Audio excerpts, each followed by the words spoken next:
Eh bien salut, bonjour à toutes et à tous et bienvenue dans cette vidéo unboxing consacrée au numéro 32 de la collection Disney Hachette, Mickey, Donald et compagnie. C'est Mickey Aviateur. Alors Mickey Aviateur, c'est la troisième représentation de la célèbre souris iconique de chez Disney. On avait eu en numéro 2 Mickey, tout simplement.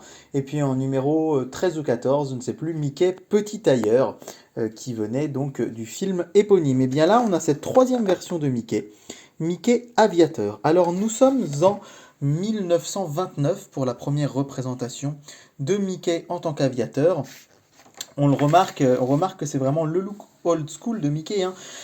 Il a notamment pas de pupille aux yeux, ça c'est un petit peu le symbole du Mickey de la fin des années 20. Il a une tenue d'aviateur, évidemment, les lunettes, et puis déjà ce short rouge et ses chaussures jaunes qui seront si caractéristiques du personnage. Alors, nous sommes là pour la première apparition de Mickey Aviateur dans Plane Crazy, que l'on pourrait traduire par l'avion fou. Nous sommes en 1929, et c'est le premier véritable dessin animé, on va dire, qui met vraiment Mickey en valeur en tant que personnage principal, puisque dans Steamboat Willie, c'est un métrage un peu plus court déjà, avec plusieurs personnages principaux. Là, c'est vraiment véritablement, on va dire, la première fois que Mickey est à ce point mis en avant dans une œuvre. Alors Mickey va être effectivement aviateur, comme il va être plus tard conducteur de train, conducteur de tout un tas d'engins particuliers. Mais effectivement, ce Mickey roi du ciel, hein, tel qu'il est présenté ici, on le découvre donc dans Plane Crazy, qui a été animé complètement par Ub Iwerks, si je ne me trompe pas dans la prononciation, et qui a été scénarisé complètement par Walt Disney.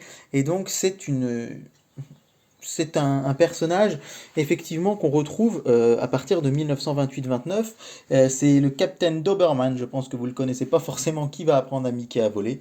Et donc Mickey va avoir plusieurs aventures, notamment cette histoire culte, Mickey, pilote de l'aéropostale. On est quelques années plus tard, hein, aux alentours, je crois, de 1933. Voilà, c'est ça. Et donc Mickey va piloter différents types d'avions. Comme je vous le disais, il va aussi conduire des bateaux, il va conduire des trains, il va conduire tout un tas de types de bolide, hein, ce qui montre avant toute chose que Mickey est un aventurier qui va avoir à utiliser tout un tas de machines particulières. Alors ce Mickey aviateur, je vous l'ai dit, c'est pas par hasard s'il apparaît pour la première fois en 1928-29, puisque on est 2 ans, enfin c'était en 1927, après la traversée de l'Atlantique par Charles Lindbergh. Charles Lindbergh, c'est cet aviateur de talent, hein, absolument incroyable qui a réussi à relier New York à l'Europe dans un vol transatlantique qui était extrêmement risqué, hein. Il y a de nombreux aviateurs qui sont morts dans ces années-là. Il faut rappeler que l'aviation, c'est une invention assez récente, hein, à la fin des années 20. On est, on va dire, quelques dizaines d'années seulement après l'invention de l'aviation, et on était bien bien loin de ce qu'on connaît actuellement avec les vols au long courrier.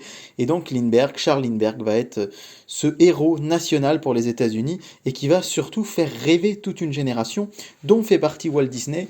Et du coup, il se dit que si la population américaine rêve à ce point face à Lindbergh, eh bien, elle rêvera aussi face à Mickey Aviateur, ce qui est le cas puisqu'on retrouvera le personnage dans tout un tas d'aventures. Alors c'est vrai que quand j'avais vu la première fois Mickey Aviateur dans le listing des figurines, je m'étais imaginé, alors malheureusement faussement, je m'étais imaginé Mickey dans un petit avion. C'est vrai que j'aurais adoré le voir dans un avion. Là, on l'a en posture d'aviateur. Alors la première fois, j'étais un peu déçu. Puis finalement, c'est vrai que je trouve cette figurine sympa. Alors il y a quelques petits défauts de peinture que j'ai remarqué là. Je ne sais pas si vous allez bien voir. Voilà, sur le côté. Un petit défaut aussi là sous la bouche. Bon, alors évidemment, c'est toujours un peu rageant quand on achète une figurine 15 euros, mais néanmoins, ce n'est pas si fréquent que ça. Et même si c'est toujours un peu embêtant, c'est pas dramatique. Mais en tout cas, eh ben, en fait, je trouve que c'est un Mickey qui est du meilleur effet. Alors, je sais que beaucoup d'entre vous aimeraient une figurine Steamboat Willie. Je suis tout à fait d'accord avec vous, ce serait vraiment génial. Malheureusement, elle n'est pas prévue, hein, dans les 60 numéros de la collection. Mais en tout cas, on a ici une figurine assez sympa, un Mickey old school, qui va vraiment, je pense, être très sympa dans ma collection. Donc je vous l'ai dit, passer la déception, je suis vraiment vraiment content parce que bah, je trouve vraiment sympa ces figurines au look ancien et au look vraiment aux origines de la collection. Le prochain numéro qui sortira donc pas la semaine prochaine, hein, ce sera pas pour le week-end de l'Ascension, mais le week-end suivant, ce sera le professeur Donald Dingue. Je sais que les abonnés l'ont déjà reçu. Et puis pour ceux qui, comme moi, attendent le marchand de journaux, eh bien ce sera dans 15 jours et je serai très heureux de vous présenter la vidéo. N'hésitez pas, encore une fois, à mettre un petit pouce bleu, à partager cette vidéo sur vos réseaux sociaux, à commenter, à échanger. Également, je vous rappelle que je suis présent sur Instagram Instagram sur David Collectionne.